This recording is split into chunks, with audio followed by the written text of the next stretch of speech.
Father, could you tell us what is being filed today and read the letter, the cover letter of this petition? Thank you very much. Of course, my name is Reverend Father Dr. Augustine Odimegwa. We're here today to submit to the office of the President this Magnitsky Act that we are holding a couple of our judges and attorney generals responsible for the continued incarceration of Mazi Nnamdi Kanu in solitary confinement without trial, without due trial. The White House. 3. American Veterans of Igbo Descent, AVID, Rising Sun Charities Organization, and Ambassadors for Self-Determination, submission against Nigerian jurists and the former Attorney General for sanctions under the Global Magnitsky Human Rights Accountability Act, 22 USC. Dear Mr. President, of course, reading on behalf of Bruce Fine, representing American Veterans of Igbo Descent, Rising Sun Charities Organization, and Ambassadors for Self-Determination. All three are non-profit organizations substantially dedicated to monitoring gross violations of internationally recognized human rights, especially in Nigeria. Pursuant to the Global Magnitsky Human Rights Accountability Act, 22 USC and EO 13818, the three non-profit organizations urge Magnitsky sanctions against a quintet of Nigerian judges implicated in the persecution of Biafran leader Mazi Nnamdi Kanu for exercising his rights to free speech and association and a fair trial. The names include Justice Binta Motala Nyaku, Justice Harma Simon Samani, Justice Harma Akawa Barka, and Justice Mohammed Lawal Garba, and former Chief Justice of Nigeria Olukayode Ariwola. They also seek Magnitsky sanctions against former Attorney General Malam Abubakar Malami.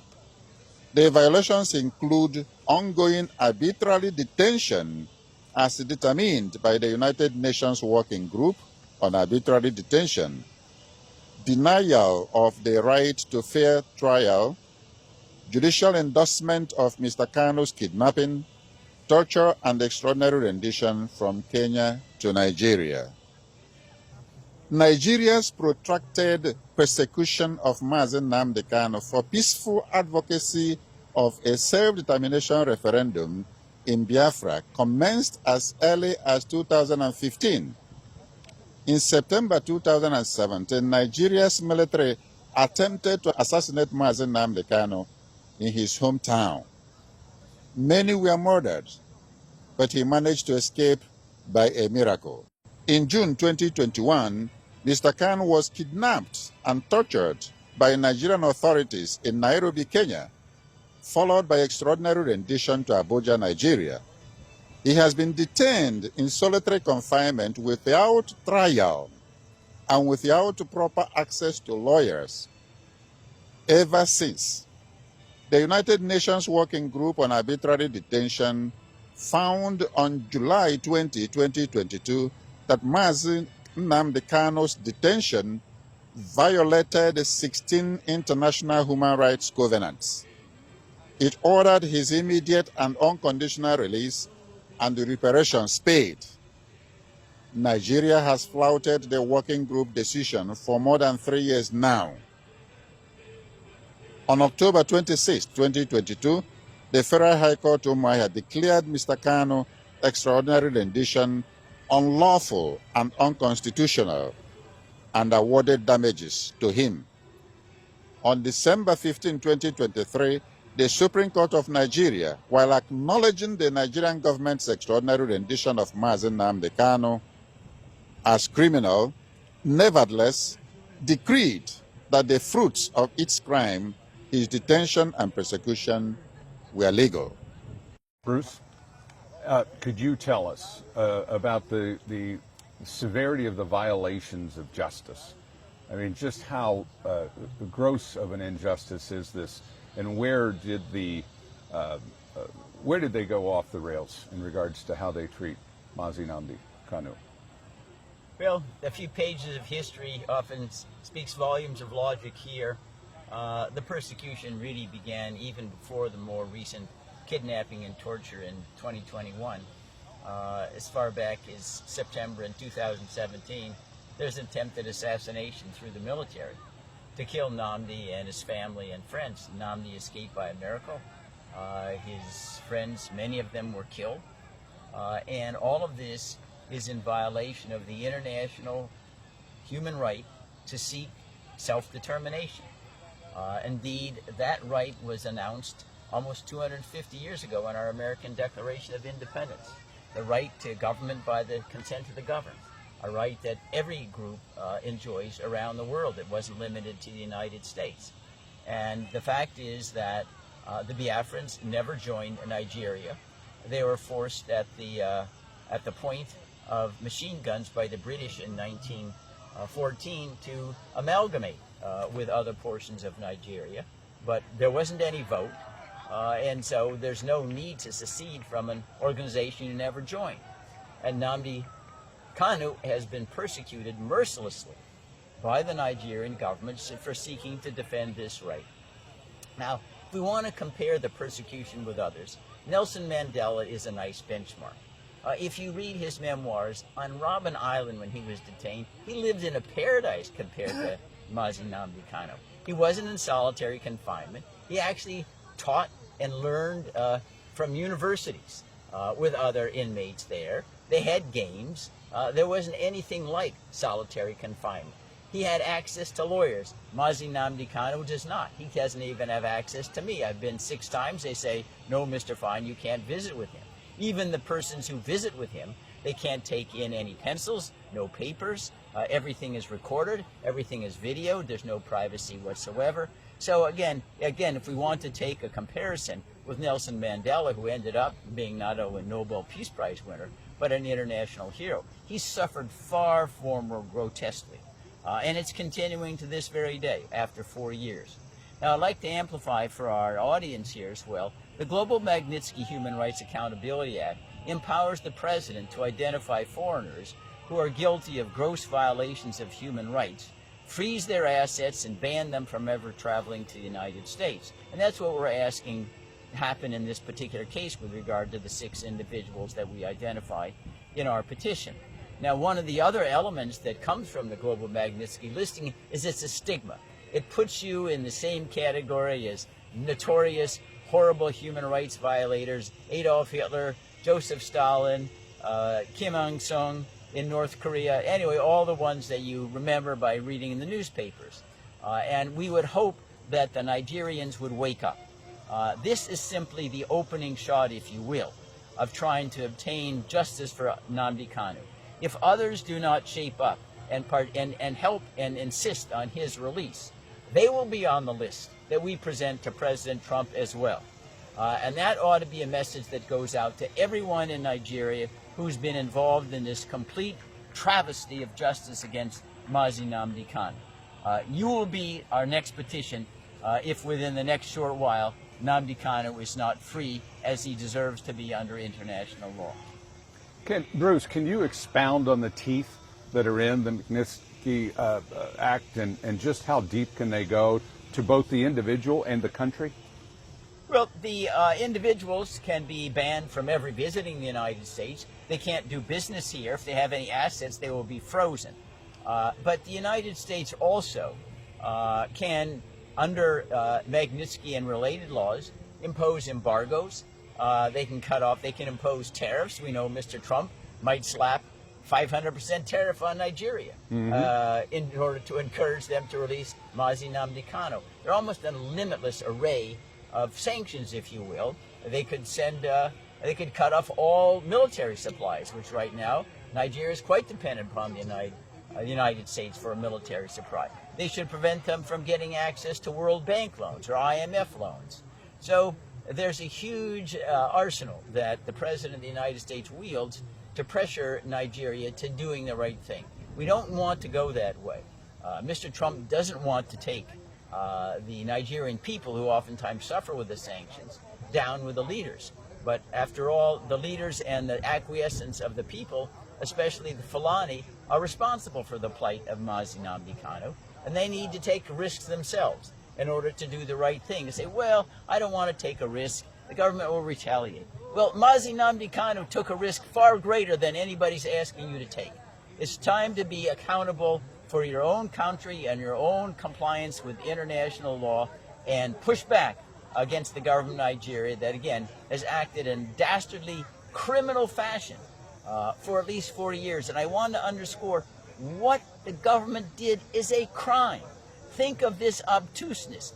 Nnamdi Kanu is being prosecuted by the criminal organization that captured and prosecuted him.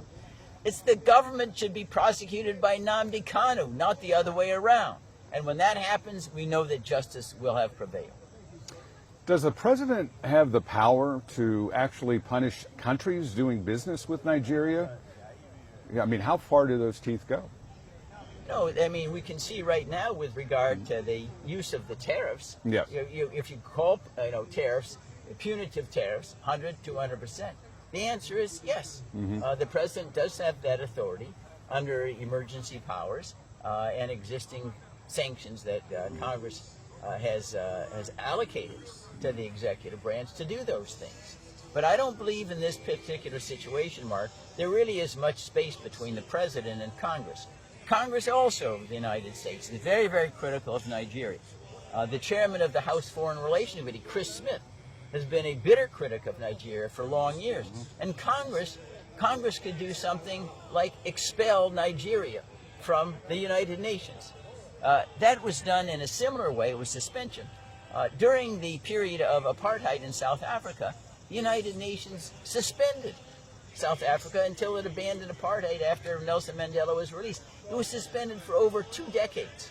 That sanction is looking Nigeria in the face right now. That you continue to defy international human rights. You're not worthy of sitting in the United Nations anymore. And think of this kind of oddity. It was the United Nations Working Group that said Nnamdi is being held in violation of 16 international human rights covenants and orders his immediate and unconditional release. It is an arm of the United Nations. So how can Nigeria be part of an organization which is flouting at the same time? It just doesn't compute. And again, we hope that Nigerians will get control of themselves. There's a way in which you can use peaceful avenues of redress, separation. It doesn't need to be violent. It's happened in Czechoslovakia divided. It happened when Sudan divided. It's been done before. They need to get the negotiating table with Mazi Nnamdi Kanu so that everybody can be a winner. If it's not, we risk everybody being a loser. As an attorney, one last thing. Bruce, if you could expound on the difference of how they captured Mazi Nnamdi Kanu. Was it more of an arrest or a kidnapping? No, this was a kidnapping out and out. He's driving to the airport in Nairobi. They kidnap him, take him to secret premises, torture him for 8 days, then stick him in a private plane to go back to Abuja. That is kidnapping by any other name. Moreover, the Nigerian courts themselves have acknowledged the kidnapping but said, well, it doesn't really matter. You can prosecute the fruits of your kidnapping, which runs contrary to all law. That is, a fundamental rule from the beginning of time is you shouldn't let crime pay. Well, what's happened here is the Nigerian courts has told the government, you can make crime pay. You can engage in crime to capture somebody and then keep them and prosecute them and put them in prison. That really turns justice upside down. Yeah. What is the maximum that is allowed for solitary confinement, and then we can talk about what's happening here. Well, it's very limited. Solitary confinement, in case of emergent circumstances, might be necessary when you have an uprising and you need to isolate someone temporarily to quell some kind of rebellion or insurrection. But beyond that, solitary confinement is absolutely prohibited. In the United States, it's generally prohibited with regard to our own prisoners. Why would you need solitary confinement? And then there was a risk that he's going to foment rebellion with other inmates, but there's none of that here whatsoever. And moreover, there was never 1 second where Nnamdi Kanu was outside of solitary confinement. That is, there was never any evidence that putting him in inmates that were in regular operation of a prison system would create any problem whatsoever. They stuck him in there for a simple reason. They wanted to make sure his influence, his valor did not rub off on anybody else. That's all it was. And it's clearly another reason why he's being detained in violation of international human rights covenants. And again, I want to go back to Nelson Mandela, because he's kind of the benchmark for what was supposed to be a horrible, horrible treatment. He lived in paradise compared to Nnamdi Kanu. He was not in solitary confinement. He took courses online, he taught courses online and with other inmates, and engaged in sporting activities. All of that being denied to Nnamdi. Is it true that solitary confinement, if used, is limited to a certain period of time, and what is that time? Well, the time is where it's necessary. If you have some kind of uprising, you'd say, we need to put people in solitary confinement because they've been engaged in, say, internecine warfare, they're killing each other, they're hurting each other. Yeah. So it's like if you have two kids, brothers, sisters, they're fighting each other, okay, you Yeah. stick them in their separate rooms for a certain period, they cool off. I and heard back 15 up. days was the maximum. Yeah. That was Well, allowed by I don't know whether there's humanitarian arbitrary. standards. 15 days could be too long, depending upon Yeah. the circumstances, where somebody is in need of emergent care. Yeah. No, 15 Yeah. days could be too long. It's about all the Okay. circumstances, but 15 days is a benchmark. Yes. All right. Could you tell us about his health? On the one side, physically, I've heard horrible things, but psychologically, how is he doing? And then if you could expound on physically how he's doing. Yeah, Mark, thank you so much for that question. I just came back from Abuja. I was there visiting him on almost 3 times a week on daily basis. His health is failing, and he needs immediate medical attention. But I want to say this to my brothers and sisters over there. Nnamdi Kanu is not your problem. If anything, he's the solution. So the people that think that they are benefiting from keeping him and try to kill him, basically that's what it is, just like Father just said and Bruce said. You can't keep somebody for that long. It's just God that is holding on to his health. They need to give him the best medical attention, fly him out to maybe United States Yes. to be checked out and make sure that he's alive. His That life is something they need to do. Nobody should be begging them for that. They have not achieved anything by keeping him there. If anything, things have deteriorated in the southeast region. Things were not so 4 years ago. For the hatred of the late president had on the Igbos should not be extended. The elites of the Fulanis need to come together and know that this thing that they're having against the Igbos need to stop. My name is Dr. Ozo Eric Chukwu, member of AVID, American Veteran of Igbo Descent. I am addressing the issue where Kenyan government that helped Nigeria kidnap Nnamdi Kanu has agreed to their error, and they have awarded him token reparation for what they did, and they have asked Nigeria to unconditionally release him.